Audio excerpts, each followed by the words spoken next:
स्वागत है आप लोगों का आपके अपने YouTube चैनल नियो शिक्षा पे।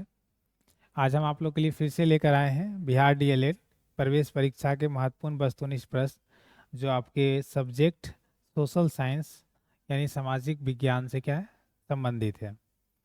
और उसका हम लोग आज जो है पार्ट कितना लेकर आए हैं 8। ठीक है ना। और आपको एक चीज़ और बता दें कि प्ले स्टोर पे जो है ना वो आपका जो है नियो शिक्षा का ऐप है, अवेलेबल है। आप इसको डाउनलोड करके एक बार विजिट करें, जहाँ बहुत सारा होली स्पेशल ऑफर भी चल रहा है। और आपको देखने से भी पता चल रहा होगा कि होली का जो है लोगों में खुमार छा गया है पूरे तरीके से। फिलहाल आप लोगों को भी ढेर सारी होली की शुभकामनाएं। चलते हैं हम लोग आज के पहले प्रश्न की तरफ। आज का हमारा पहला प्रश्न है, प्रथम स्टेटस में कौन आते हैं? सर्वसाधारण, पादरी, राजा, किसान। अगर बात करें कि क्वेश्चन कहाँ से लिया गया है थोड़ा सा, तो ये क्वेश्चन आपके 9th के विषय इतिहास कि अगर अध्याय की भी बात कर दें तो अध्याय 1 से लिया गया है। आप सोच सकते हैं, ठीक है ना। आपके किसी एग्जाम के लिए डीएलएड के लिए कहाँ से लिया गया? 9th से। इसलिए बोला जाता है, सारे लोग इस बात को रखते हैं बच्चों के बीच में कि अगर आप 6 से लेकर के 12 तक और 10 तक खास करके अगर अच्छे से पढ़ लेते हैं तो बहुत सारा कम्पिटिटिव एग्ज़ाम में जो सवाल पूछे जाते हैं वहाँ से डायरेक्ट होते हैं। तो आप थोड़ा बेसिक क्लास अच्छे से पढ़ें, और जिनका बेसिक क्लास निकल गया है उसको फिर से रीअपडेट कर लें। और जो आने वाले आपके छोटे भाई बहन हैं उनके ऊपर थोड़ा सा ध्यान दें, ताकि वो जो है बेसिक क्लास को अच्छे तरीके से हर सब्जेक्ट को पढ़ें। आइए देखते हैं इसके आंसर को। इसका राइट आंसर हो जाएगा ऑप्शन नंबर बी। तो प्रथम स्टेटस में कौन आते हैं? पादरी। ठीक है ना। बताता 18वीं शताब्दी की बात है, तो 18वीं शताब्दी का मतलब हो गया 1701 से लेकर के 1799। ये जो टाइम पीरियड है उसी को हम लोग क्या बोलते हैं? 18वीं शताब्दी। तो उस समय जो फ्रांस का हमारा समाज था ना, वो 3 स्टेटस में बटा हुआ था। जैसे अगर हम बात करें इसके एग्जाम्पल के लिए, तो अगर हम भारत के समाज के बारे में पढ़ते हैं इतिहास में, तो इसके समाज में जो है ना जो वर्गीकरण था वो वर्ण व्यवस्था के तहत था। किसके तहत था? वर्ण व्यवस्था के तहत। और इसमें आप पढ़ते हैं भैया कि हमारा समाज जो है वो को 4 व्यवस्था में बटा हुआ था पूरे तरीके से ब्राह्मण, क्षत्रिय, वैश्य और शूद्र। तो ऐसे ही फ्रांसीसी समाज भी जो है ना वो कितना में बटा हुआ था? 3 स्टेटस में बटा हुआ था। तो पहला में कौन आ गए भैया? पादरी। दूसरा में आपका जो है कौन आ गए? अभिजात वर्ग। और तीसरा में जो है वो देश की 90% क्या है? जनता, जिसमें आपके आ जाएंगे व्यापारी, डॉक्टर, वकील, जज, अध्यापक, शिक्षक, लेखक, शिल्पी, किसान और मजदूर। ये सब जो है ना किस में शामिल है? तीसरे स्टेटस में। दूसरा में कौन शामिल है? अभिजात। और पहला में कौन शामिल है? पादरी। आगे बताता है कि फ्रांस की राज्य क्रांति के समय, जब फ्रांस में क्रांति चल रहा था, तो उस समय फ्रांस की जो मुद्रा थी, ठीक है ना, वो क्या था? लिब्रे। फ्रांस की जो मुद्रा थी वो क्या थी? लिब्रे थी। बताता स्टेटस जनरल के अधिवेशन की शुरुआत 5 मई 1789 ईस्वी में हुई थी।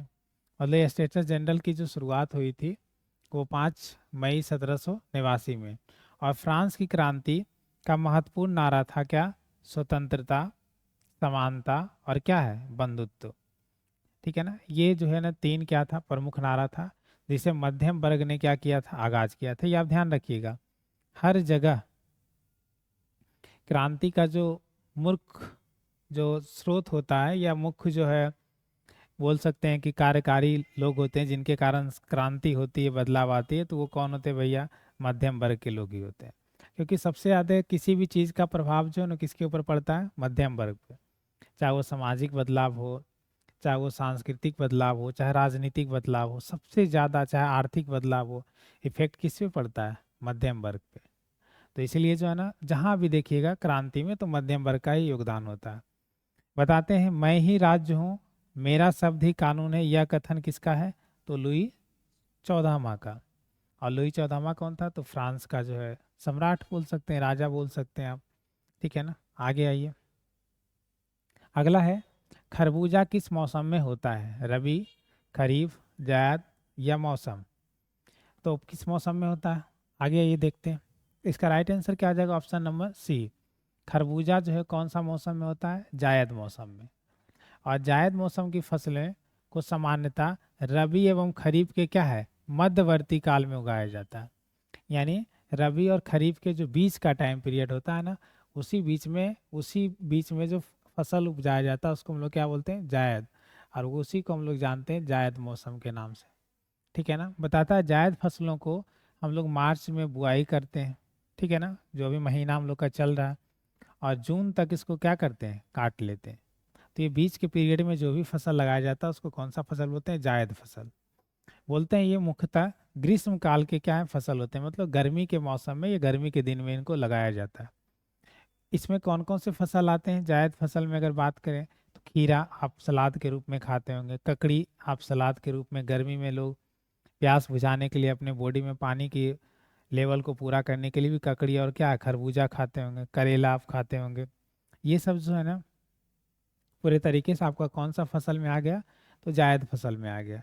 आपका गेहूं, जौ, मटर, चना, सरसों, आलू, मसूर, ठीक है ना, अलसी, राई, ये सब किस में आ गया, रबी फसल में। आपसे क्वेश्चन भी पूछता है कि गेहूं कौन सा फसल है, तो आप ध्यान रखेंगे रबी फसल। आपसे पूछ देगा जौ कौन सा फसल है, तो रबी फसल। मटर कौन सा फसल है, तो रबी। सरसों कौन सा फसल है, रबी। तो ये सब आप ध्यान रखेंगे, ये सब पूछा जाता है। फिर आप क्या बात करें, धान, सोयाबीन, अरहर, तिल, मूंग, उड़द, लोबिया, ज्वार, रागी, बाजरा, मूंगफली, तंबाकू, कपास, ये सब कौन सा फसल है, खरीफ फसल। आप ध्यान रखिएगा सारे को। कोई भी पूछ देगा कि बताइए भैया ज्वार कौन सा फसल है, खरीफ फसल है। पूछ देगा मसूर कौन सा फसल है, तो कौन सा फसल है, रबी फसल है। ठीक है ना। तो इसको ध्यान रखिएगा, ये सब क्वेश्चन ही है अपने आप में पूरे तरीके से। आगे आइए, विश्व में तिलहन का सबसे बड़ा उत्पादक देश कौन है, चीन, भारत, यूएसए, पाकिस्तान। तो आप इसका कमेंट में आंसर देंगे। आगे चलते हैं, तो बताता है इसका राइट आंसर हो जाएगा ऑप्शन नंबर बी। विश्व में तिलहन का सबसे बड़ा उत्पादक देश जो है वो कौन है, भारत है। देखिए अच्छी बात है कि विश्व में तिलहन का सबसे बड़ा उत्पादक देश कौन है, भारत। बताता है कि हमारा अगर चाय की बात करें तो चाय और धान के उत्पादन में जो है प्रमुख देश कौन है, चीन। गेहूं का उत्पादन की बात करें तो उसमें भी अग्रणी कौन है, चीन। आपका बादाम, ज्वार, मक्का की बात करें तो इसमें अग्रणी कौन है, अमेरिका। जौ की बात करें तो इसमें अग्रणी कौन है, रूस। कॉफ़ी और सोयाबीन की बात करें तो इसमें अग्रणी कौन है, ब्राज़ील। सूरजमुखी की बात करें तो इसमें अग्रणी कौन है, यूक्रेन। कपास की बात करें तो इसमें अग्रणी कौन है, चीन। अनार की बात करें तो इसमें आगे कौन है, भारत। ठीक है ना। तो अनार में आपका भारत आगे है और तिलहन में भी कौन आगे है, भारत। चलें आगे। अगला है आपका जलियांवाला बाग हत्याकांड कब हुआ था, 13 अप्रैल 1919 को, 13 मई 1919 को, 15 मई 1919 को, और 20 जून 1919 को। आगे आइए, बताता है इसका राइट आंसर हो जाएगा option number A. Jallianwala Bagh हत्याकांड कब हुआ था, 13 अप्रैल 1919 को। जलियांवाला बाग हत्याकांड कब हुआ था, तो 13 मई 1919 को। बताता 10 अप्रैल को पंजाब के दो लोकप्रिय नेता, यानी जलियांवाला बाग होने का कारण क्या था, तो दो नेता थे पंजाब के, बहुत ही लोकप्रिय थे। एक का नाम था डॉक्टर सत्यपाल और दूसरा का नाम था डॉक्टर सैफुद्दीन किचलू। ठीक है ना। इसको अंग्रेज के द्वारा क्या कर लिया गया था, इन दोनों नेताओं को गिरफ्तार कर लिया गया था। ठीक है ना। तो इन्हीं के विरोध में जो है वो 13 अप्रैल 1919 को, बैसाखी का महीना था, अप्रैल को हम लोग बैसाखी महीना बोलते हैं हिंदी कैलेंडर के अनुसार। तो अमृतसर पंजाब में एक जगह है, वहीं एक बाग था जलियांवाला। तो वहीं लोग जो है ना वो क्या कर रहे थे, सभा कर रहे थे। उस सभा में कुछ लोग शामिल थे और बाकी बगल में जो है ना बैसाखी का एक पर्व भी होता है पंजाब में, फेमस होता है। तो वहीं मेला भी लगा हुआ था। शाम का समय हो रहा था, मेला खत्म हो रहा था, लोगों को दूर जाना था, तो लोगों को लगा भैया कि चलिए यही जलियांवाला बाग में विश्राम कर लेते हैं, या लोगों को खाना पीना होगा। तो लोग इस बाग की तरफ क्या है ना मूव कर गए, वहाँ जाके आराम करने लगे, विश्राम करने लगे। और वहीं पे जो है ना कुछ लोग जो है क्रांतिकारी लोग एकत्रित होकर के जो है अपनी अपनी बात क्या कर रहे थे, रख रहे थे। ये सूचना अंग्रेजों को गया और सब लोग इनकी बातों को सुनने लगे। स्वाभाविक है, जब क्रांतिकारी, जब कोई भी सोशली फॉर सामाजिक सुधार की जब बात करता है कोई भी, तो लोग उसको ध्यान से क्या करते हैं, सुनते हैं। तो लोग ध्यान से सुन रहे थे। अंग्रेज आया, और फिर जो है वहाँ जो निहत्थे लोग थे उस पर अंग्रेज का एक अधिकारी था जिसका नाम था जनरल ओडायर। वो क्या कर दिया भैया, उस पर गोली चलाने का आदेश दे दिया। समय दिया कि लोग, आप लोग को इतना समय दिया जाता, आप लोग यहाँ से निकल जाए। एक छोटा सा दरवाज़ा था, सब लोग को निकलना संभव था नहीं, ठीक है ना। और निकलने बोल करके और उसके बाद गोली चलाना क्या करवा दिया शुरू। लोग अपना जान बचाने के लिए, वहाँ कुआं था उसमें भी बहुत सारे लोग कूदे अपना जान बचाने के लिए, बहुत सारे लोग मारे गए, ठीक है ना, पूरे तरीके से। तो आप ध्यान रखिएगा उस समय जो है ना अंग्रेज अधिकारी कौन था जलियांवाला बाग हत्याकांड के समय, जनरल ओडायर। बताता है कि सरकारी आंकड़ा के अनुसार बताता है कि लगभग जो है 379 लोग क्या है ना मरे थे, ठीक है ना। पर आपको पता है कि सरकार उस समय किसकी थी, और वो सरकार जो है सही आंकड़ा देगी ये तो आपको भी पता है। बताता है रविन्द्रनाथ टैगोर ने ब्रिटिश सरकार द्वारा दी गई नाइटहुड की उपाधि को क्या है वापस कर दिया। तो नाइटहुड की उपाधि किसको दी गई थी, रविन्द्रनाथ टैगोर को, ठीक है ना। तो जलियांवाला बाग हत्या के कांड के बाद जो है रविन्द्रनाथ टैगोर ने अपनी नाइटहुड की उपाधि क्या कर दी, लौटा दी, किसको, अंग्रेज को। ब्रिटिश सरकार ने इस हत्याकांड की जांच के लिए हंटर समिति क्या गठित किया। इसमें 3 भारतीय सदस्य क्या है, चिमनलाल, शीतलवाड़ और सुल्तान अहमद और जगत नारायण। एक हो गए ये, दूसरा हो गए ये, और तीसरा हो गए ये।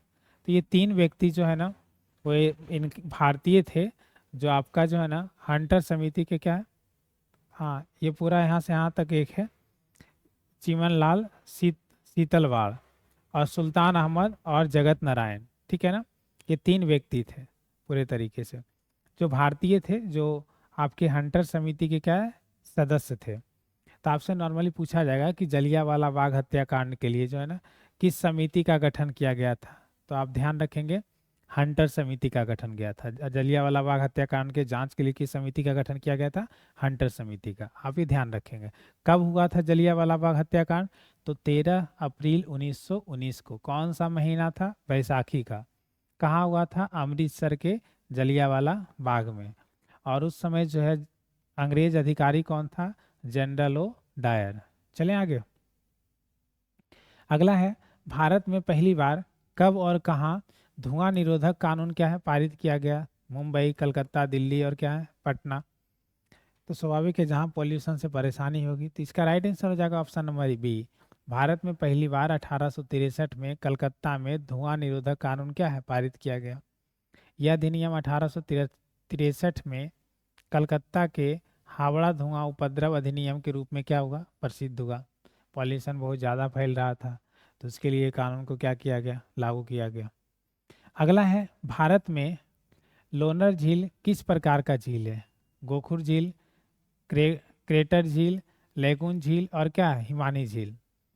चलते हैं इसके आंसर, तो इसका राइट आंसर हो जाएगा ऑप्शन नंबर बी।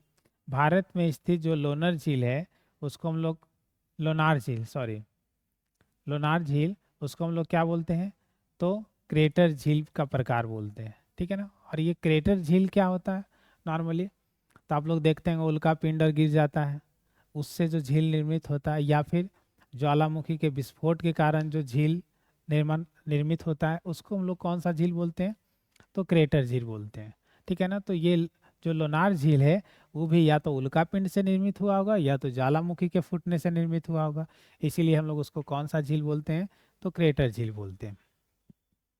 लोनार झील जो है वो कहाँ स्थित है, महाराष्ट्र में। आपसे पूछ देगा भैया कि लोनार झील जो है वो कहाँ स्थित है, महाराष्ट्र में। आगे है सुमात्रा इंडोनेशिया की टोबा झील, ठीक है ना। ये विश्व के विशालतम क्रेटर झीलों में से क्या है, एक है। तो देखिए आपसे पूछ सकता, हो सकता है लोनार झील के बदले पूछ दे टोबा झील किस झील का प्रकार है, तो आप क्या बोलेंगे भैया, तो क्रेटर झीलों का क्या प्रकार है। और ये कहाँ है, तो आप क्या बताएंगे, इंडोनेशिया में, ठीक है ना। संयुक्त राज्य अमेरिका में जो है एक झील है जिसका नाम क्या है, और अरिगन। ये भी जो है आपका कौन सा झील हमें आता है, तो क्रेटर झील के श्रेणी में आता है, ठीक है ना। आपका हो गया चिल्का झील, ये जो है किस में आता है, लैगून झील के श्रेणी में। फिर आपका चिल्का झील कहाँ उपस्थित है, उड़ीसा में, उड़ीसा में। भारत में सबसे बड़ा मीठे पानी का झील कौन सा है, तो ध्यान रखिएगा बुलर झील। ये सब क्वेश्चन है, बुलर झील कहाँ अवस्थित है, तो आप क्या बताएंगे, जम्मू कश्मीर में। ये सारे आप ध्यान रखेंगे, क्योंकि अगर किसी टॉपिक से एक प्रश्न पूछा गया है तो उससे जुड़ा हुआ दूसरा प्रश्न पूछने की संभावना क्या होती है, बढ़ जाती है। आगे आइए, अगला है आपका, भोपाल गैस त्रासदी के लिए जिम्मेदार गैस था, तो methyl isocyanate, ammonia, carbon monoxide और क्या है, नाइट्रस ऑक्साइड। तो इसका राइट आंसर हो जाएगा option number A. Bhopal gas त्रासदी के लिए जिम्मेदार मिथाइल आइसोसाइनाइट था। और भोपाल गैस त्रासदी भारत के मध्य प्रदेश राज्य में 2-3 दिसंबर 1984 को क्या हुआ था। तो पहला नंबर कि भोपाल गैस त्रासदी के लिए जिम्मेदार जो कौन सा गैस था, तो मिथाइल आइसोसाइनाइट, ठीक है ना, आइसोसाइनेट। और आपसे पूछा जाएगा भोपाल गैस त्रासदी जो है वो कब हुआ था, तो आप ध्यान रखेंगे 1984 में। भोपाल गैस त्रासदी कब हुआ था, 1984 में। आई तो आपको पता ही है कि भोपाल जो मध्य प्रदेश की क्या है, राजधानी, ठीक है ना। आगे आइए, अगला बताता भोपाल गैस त्रासदी के लिए, ठीक है ना, यूनियर कार्बाइड कंपनी क्या है, जिम्मेदार थे। ये कंपनी को जो है ना जिम्मेदार ठहराया गया था उस घटना के लिए। बताता है कि भोपाल गैस त्रासदी के दौरान यूनियन कार्बाइड के अध्यक्ष जो थे वो कौन थे, Warren Anderson, Anderson, Anderson, Warren Anderson थे। बताता है मिथाइल आइसोसाइनाइट, ठीक है ना, एक रंगहीन आसू उत्प्रेरक क्या है, जलनशील गैस है। स्वाभाविक है, जलनशील है भैया, तो उसमें घटना होने की संभावना क्या होगी, ज़्यादा होगी। बताता है इसका उपयोग हम लोग कार्बोनेट कीटनाशियों उत्पादन के लिए क्या है करते हैं, किसका, तो मिथाइल आइसोसाइनाइड का। चले आगे, आगे बताता है कि भारत में खाद्यान्न उत्पादन की खरीद, वितरण और भंडार के लिए कौन सी एजेंसी क्या है, जिम्मेदार है।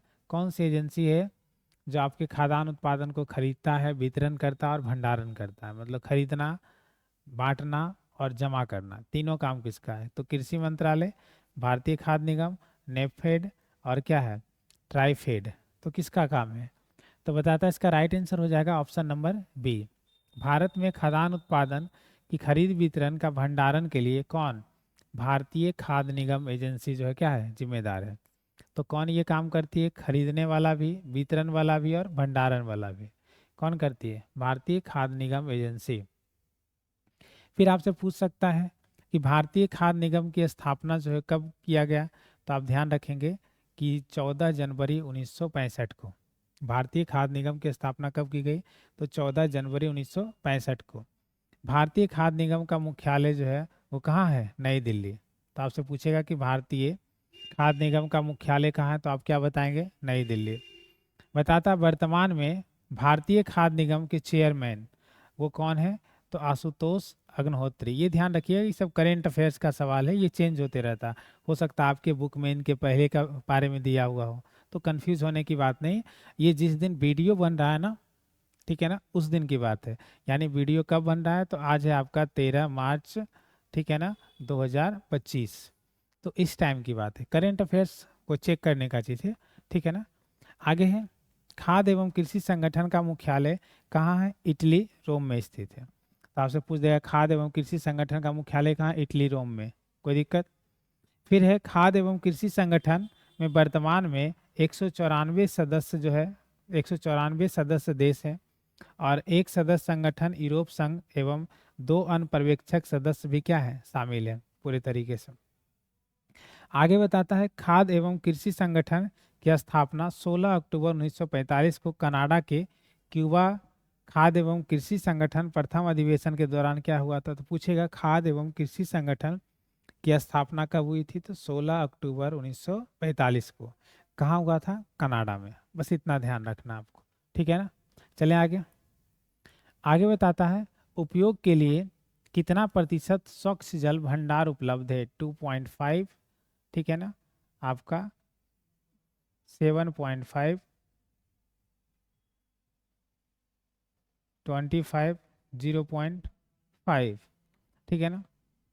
तो इसका जो है राइट आंसर हो जाएगा ऑप्शन नंबर ए। उपयोग के लिए जो है ना कितना प्रतिशत, 2.5% स्वच्छ जल का क्या है, भंडारण है।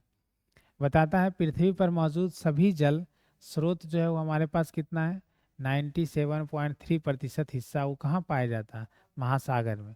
और महासागर का जल आपके उपयोग के लायक नहीं है।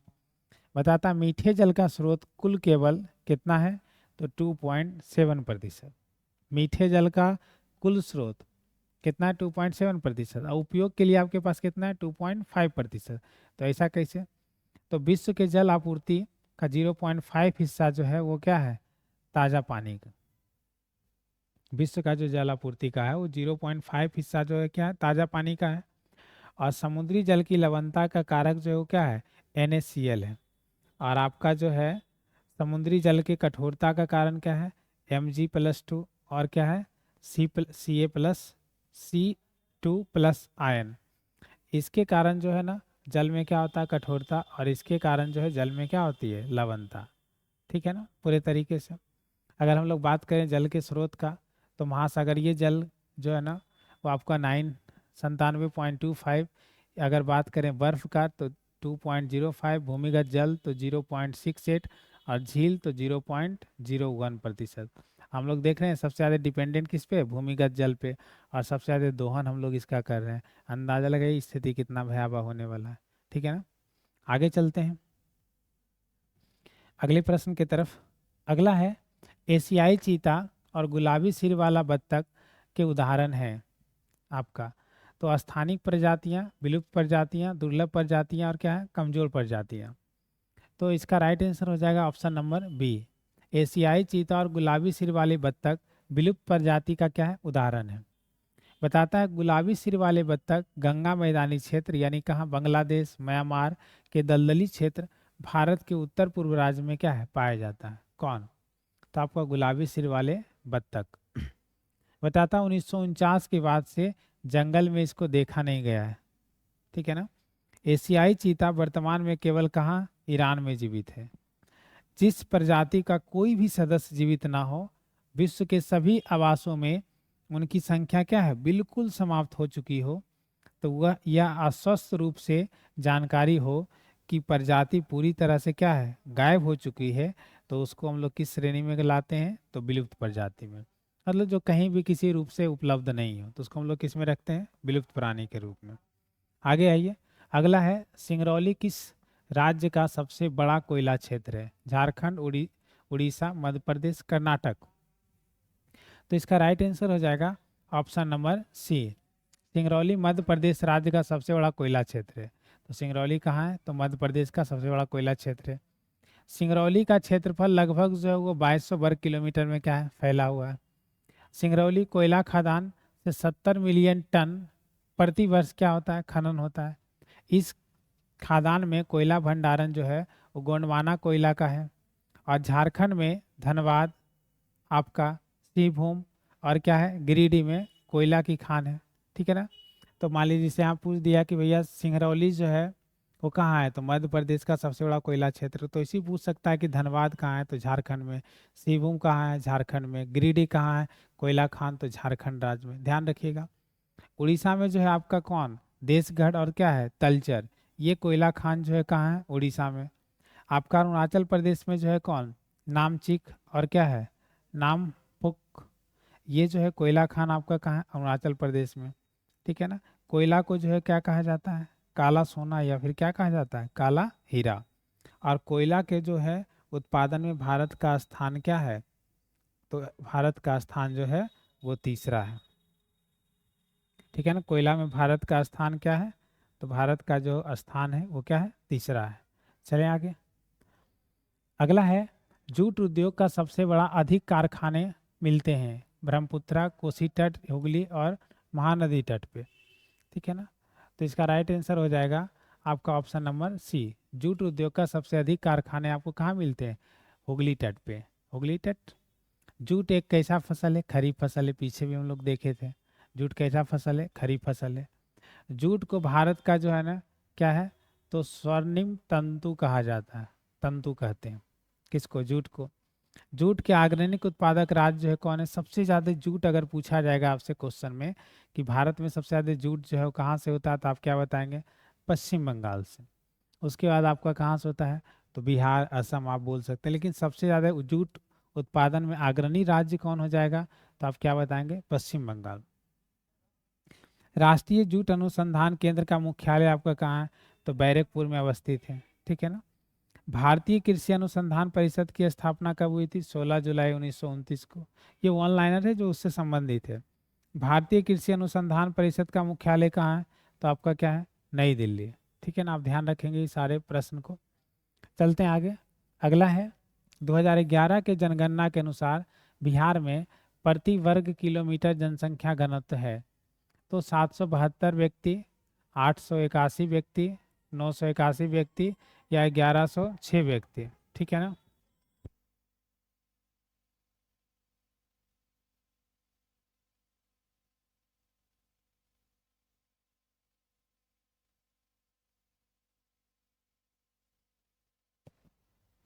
चलते हैं इसके आंसर की तरफ। इसका राइट आंसर हो जाएगा ऑप्शन नंबर डी।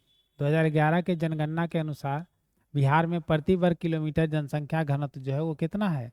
1106 व्यक्ति है। ठीक है ना। कब? 2011 के जनगणना के अनुसार बिहार में प्रति वर्ग किलोमीटर में कितने लोग रहते हैं?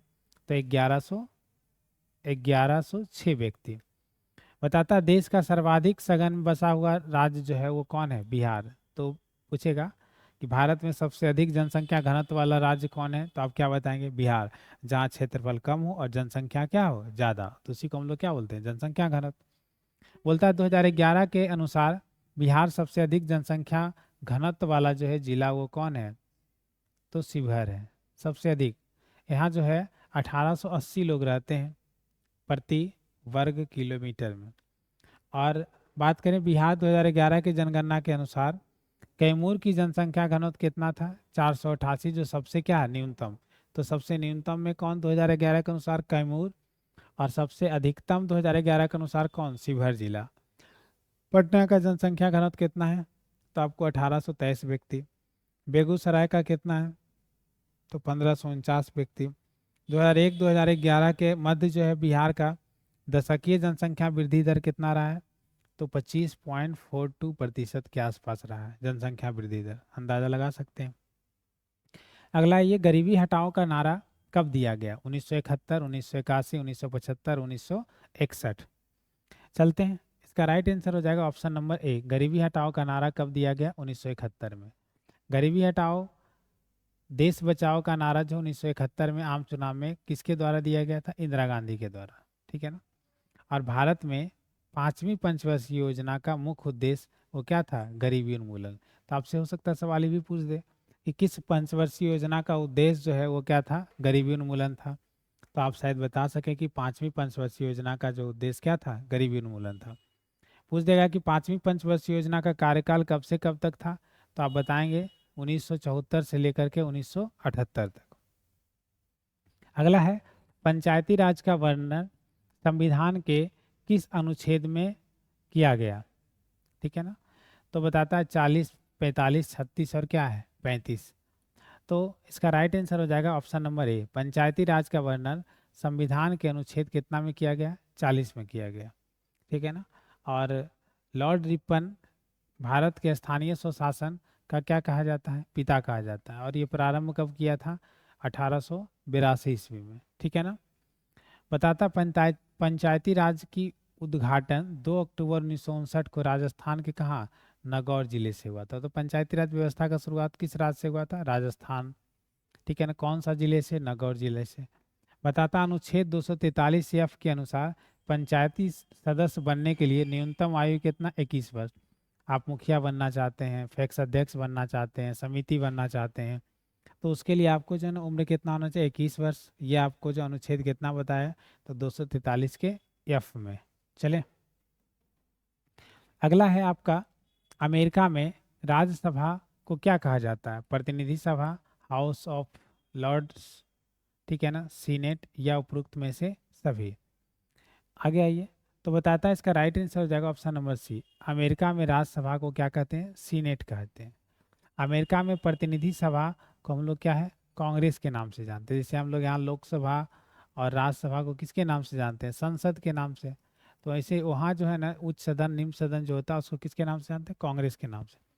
कांग्रेस के अंतर्गत सीनेट ऊपरी सदन हो गया और हाउस ऑफ जो रिप्रेजेंटेटिव, ये जो है क्या है, निचला सदन हो गया। जैसे हम लोग के यहाँ हो गया निचला सदन कौन, लोकसभा, और उपलेरा सदन कौन हो गया, राज्यसभा। तो इसका सीनेट हो गया राज्यसभा, और आपका निचला सदन जो है वो कौन हो गया, हाउस ऑफ रिप्रेजेंटेटिव। ठीक है।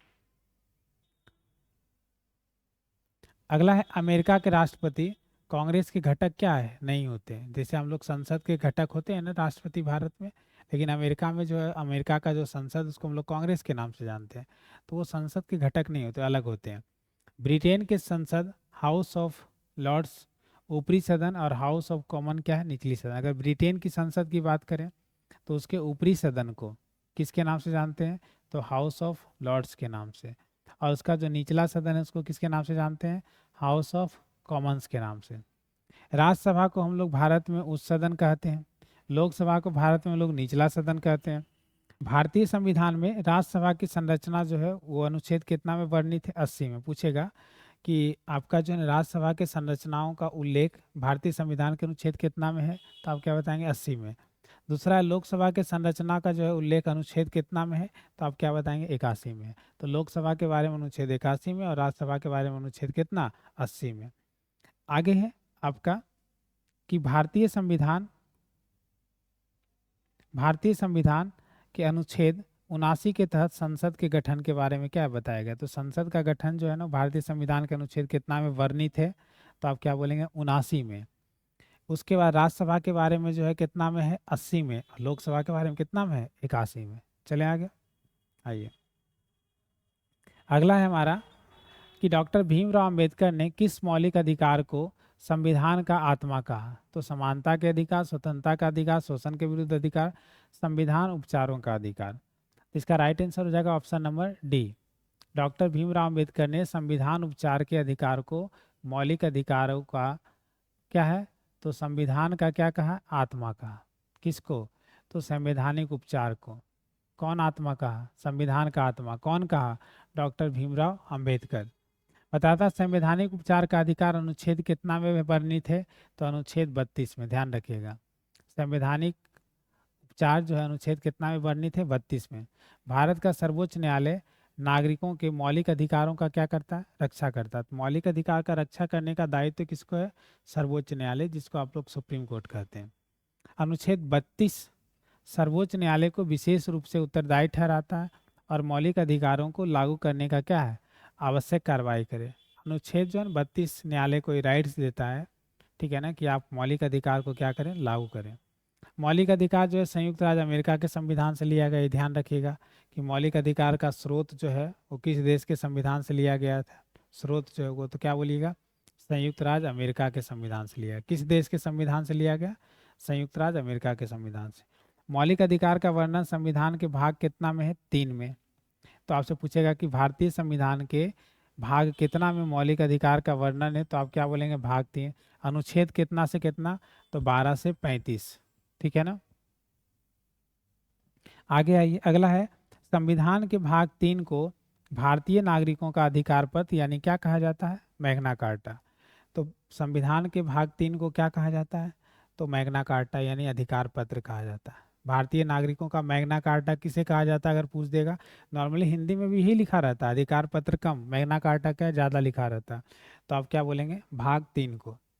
अगला हमारा, नीचे दिए गए देशों में से किस देश में लोकतंत्र को सबसे अधिक समर्थन प्राप्त है, भारत, नेपाल, बांग्लादेश, पाकिस्तान। तो समझ जाइए इस मामले में कौन होगा भैया, शेरे दिल।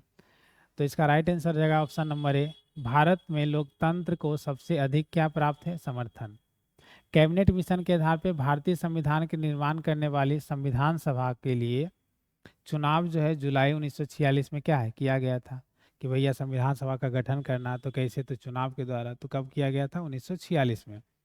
और 9 दिसंबर 1946 को संविधान सभा का पहला बैठक हुआ था। ध्यान रखिए, पूछ देगा कि पहला बैठक संविधान सभा का कब हुआ था, तो क्या बोलेंगे, 9 दिसंबर 1946 को। कहाँ हुआ था, तो दिल्ली स्थित जो है वो संविधान हॉल में हुई थी। ठीक है ना। संविधान निर्माण करने में कितना समय लगा, ये बच्चा का सवाल है, आप जानते हैं। 2 वर्ष 11 महीना और कितना दिन, 18 दिन। और अगर जब संविधान बन के तैयार हुआ था तो उस समय अनुच्छेद कितना था, 395। भाग कई गो था, 22 गो। और अनुसूची कई गो, 8 गो।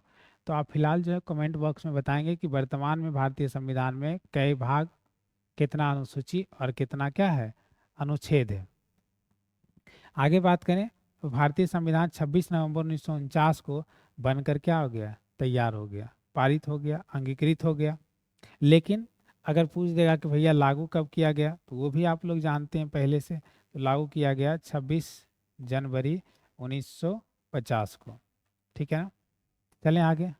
अगला है विविधताओं के बीच सामंजस्य की स्थापना की सर्वाधिक क्षमता किस शासन व्यवस्था में होती है? अधिनायक तंत्र, सैन्य शासन तंत्र, लोकतंत्र और क्या है, राजतंत्र। तो इसका राइट आंसर हो जाएगा ऑप्शन नंबर सी।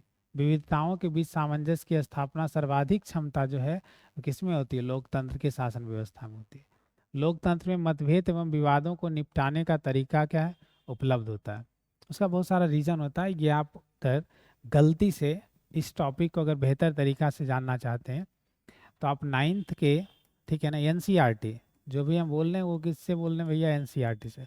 नाइन्थ के एनसीईआरटी का किताब है आपका राजनीति शास्त्र। ठीक है ना। राजनीति शास्त्र का जो है ना वो आप अध्याय, ठीक है ना, 1, 2, 3, तो इसमें सबसे ज़्यादा जो है ना वर्णन किसमें मिलेगा, 3 में। ऐसे 1, 2 भी इसी से संबंधित है, लेकिन 3 अध्याय को पढ़ेंगे तो आपका ये डाउट पूरा क्या हो जाएगा, क्लियर हो जाएगा। आइए अगले प्रश्न की तरफ। इंग्लैंड में विधि का शासन किसकी देन है?